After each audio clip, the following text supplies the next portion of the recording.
To do a 15-minute talk, a little bit on his book Unbridled that he, when did you publish? This year? July. And you're out of Omaha? No. But he's also been doing some writing for John Clore and Ford Performance. So I said, well, you're a good fit for what we're doing out here. So as you're enjoying the rest of your dinner and your dessert, you can turn over to Robert. Thank you very much. Okay, for those of you, probably most of you who don't really know me, I do have a little slideshow here to help. I'm a graduate of Wyoming Technical Institute out in Laramie back in '99. And after that I worked for Porsche down in Texas for about 5 years. And the last 3 years or so, I have had the privilege, thanks to John Clore, of occasionally writing for the Ford Performance website. In the process of doing that, I have been writing Unbridled. It came out July 28th. We debuted it at the MCA National Race to Indy. And we've sold a little over 500 books before coming here today, and another 10 or 11 here so far, 11 today. So thank you guys for that. I hope that you enjoy it. Thought I'd share with you a few tidbits that I found particularly interesting over the course of 3.5 years writing and researching it. I kind of rehearsed this a little bit at Sturgis the other week, but I didn't have a slideshow, so the slideshow is brand new. You guys are seeing this for the first time. GTO. When Mustang came out with the 390 in 1967, everybody thinks, well, it's because the Camaro was coming out in 67, 396. Total coincidence. Ford at the time believed GM's line that the second-gen Corvair was in fact their answer to the Mustang, and the 390 going under the hood of Mustang was specifically to take on GTO, be more competitive with it. And they're relatively blindsided by the Camaro, which that, by the way, is my wife's 67 Camaro. That's my wife there, without whom the book would still be being written for another 5 years. I also make it a point to highlight a lot of foreign versions of the Mustang that were never actually for sale in the U.S. For the first generation, of course, we're talking the T5s out in Germany, and those carried on through Mustang 2 and even into 1979. Do you guys know why they had to call it T5 in Germany, or no? Transmission 5-speed. No? Trademark. No. Yeah. Because of trademark issues, there was a German truck company, like heavy-duty dump trucks, that were building Mustang trucks. They offered to sell Ford the rights to the Mustang name in Germany for $10,000. So they wouldn't do it. They waited it out until it expired. Everybody knows the 1972 Sprint models, right, with the American flag on the rear quarter there. They also did them in Canadian versions with the maple leaf there. The top right is a Mexican LPO, limited production option. It was so they could race those in FIA racing against Barracudas and Darts and all that. The bottom left is a Mexican Sprint model, which is completely different than the American and Canadian ones. And in the middle, that's a Shelby de Mexico GT, 500, I think? 350. All of those Mexican Shelbys, they were regular hardtops. And then to mimic what the race cars looked like with the roll bar that was installed in them, they created these little fiberglass extensions on the back that looked terrible with their seam up against the hardtop, so they wrapped them all in the vinyl. It's a really neat car though. So I tried to feature some stuff like that. Moving on to the second gen, the genesis for the King Ranch with its western leather interior was actually from Mustang 2 in 1975. Doug DeLorme was one of the guys in the design studio crafting this prototype, and they also did an F100 pickup to match it. And they toured them around the country testing how well this Western-themed vehicle would do. They decided not to produce either because of the high cost of doing all that leather work, but then eventually ended up seeing production in the F-150s. Mustang 2 convertibles, everybody thinks they didn't make them. They made 24 of them. They were supposed to make more.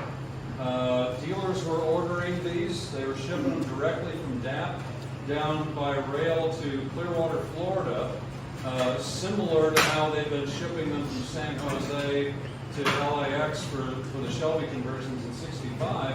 These were always destined to be convertibles from day one, but the convertible conversion, when the base price of the car was $3,702 in 1977, the conversion was $4,500. So it more than doubled the price on these. So they were having trouble finding buyers that could actually afford it.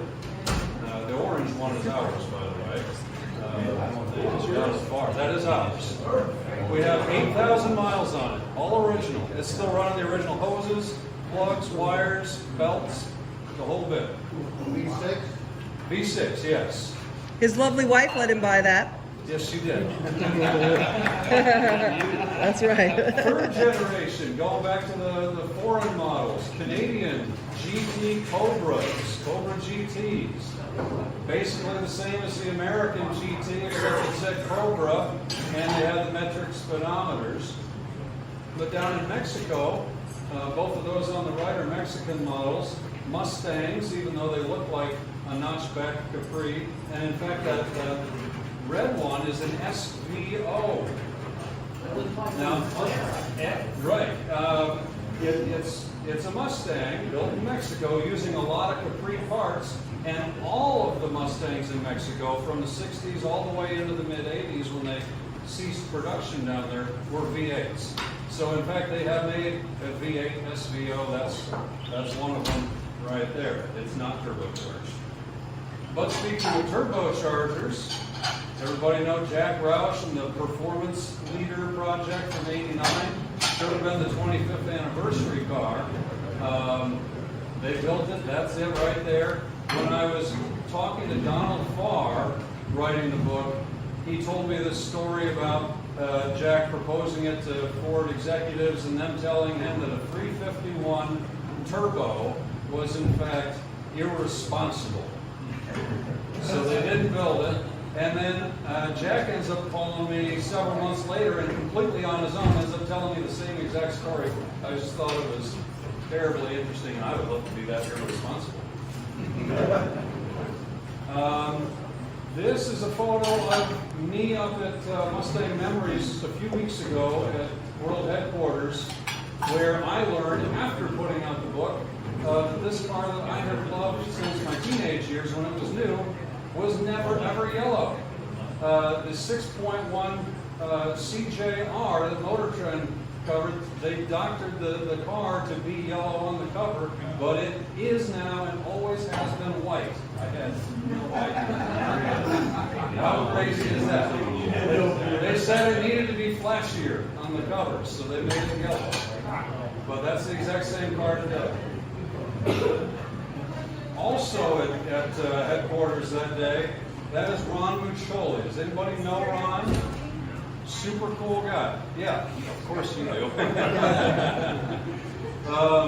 John Coletti and Ron Muccioli were probably the two guys most responsible, underneath Alex Trotman and all these guys, to get a fourth generation Mustang released in '94.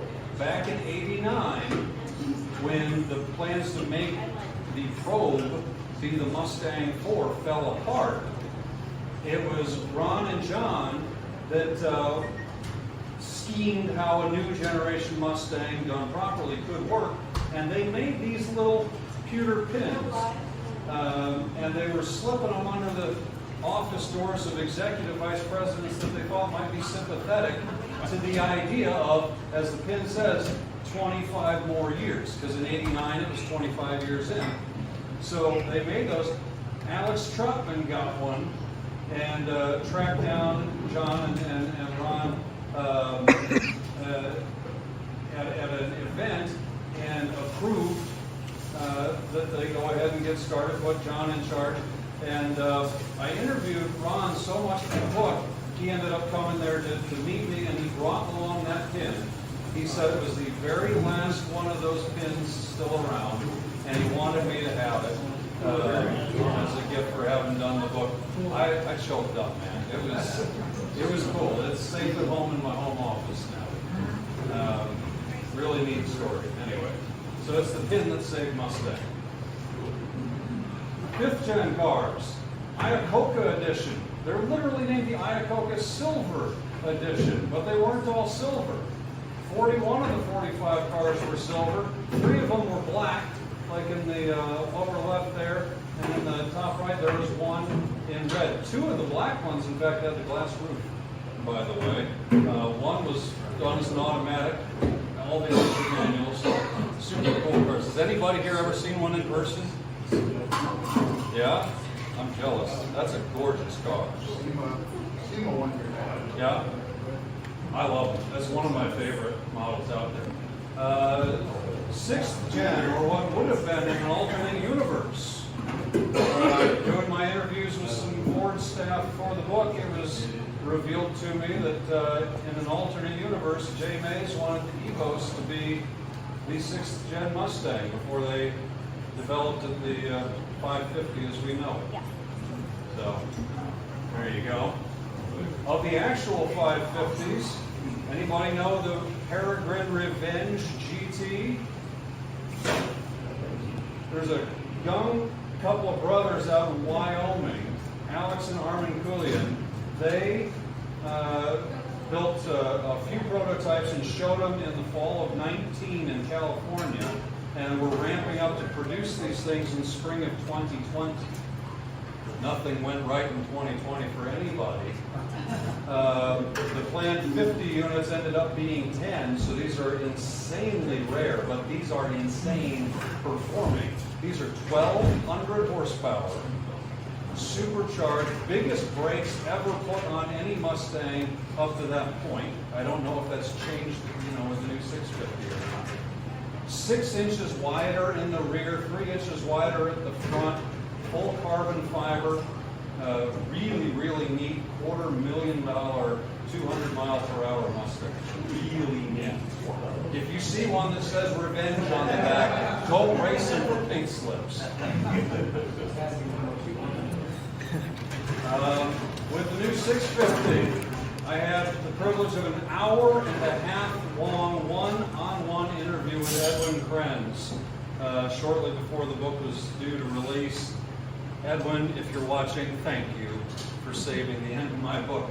He was so generous with his time, and he did confirm that during the development process, early on, they were looking at sharing a platform with the Explorer, and admitted that neither the Explorer nor the Mustang were really living up to their very, very different duties all that well in trying to make it work for both, so they abandoned that. And they did look at doing full electrification, but obviously opted not to.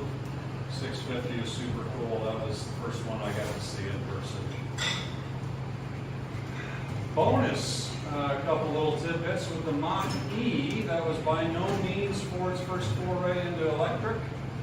The top left photo is in 1914, prototyping an electrified version of the Model T.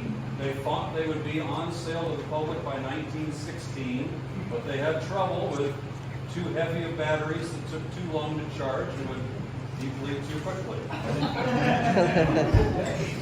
Undeterred, I'm not saying anything else about that. Undeterred, in 1923, the bottom left, Henry electrified an entire railway to deliver raw materials to his factories, and what they expected would be a cheaper form of transport by an electrified railway. 100 years later, we got the Mach-E. Also, randomly, lots of other products have been called Mustang over the years. Obviously, the P-51, and although the 62 concept may have had some influence of the P-51 in its name. Obviously, the production car has always been the horse, the horse, the horse. Massey Harris, that's my father-in-law's tractor right there. That is a Mustang. Massey Harris Mustang with, get this, honest to God, a 2.3 liter 4-cylinder engine and 4-speed manual transmission. Top speed of about 20 miles per hour. And the teardrop-shaped minivan-looking vehicle there is the 1948 Mustang. Little 4-cylinder, rear engine, 3-speed manual transmission. I write about it in the book, tell the story. The short version is the gentleman that built those in 1948 ended up trying to sue Lee Iacocca and Ford Motor in 1965 for $10 million for a trademark infringement of use of the Mustang. Fascinating story. I've never seen one of those in real life, but apparently there are at least 2 or 3 of them still around. So, I don't know if that was 10 or 15 minutes, but that's the quick version. If you guys haven't checked out the book yet, I would love to sell you an autographed copy. They're $30 off tonight. You can catch it before I go. Damn, you're rocking $30 back.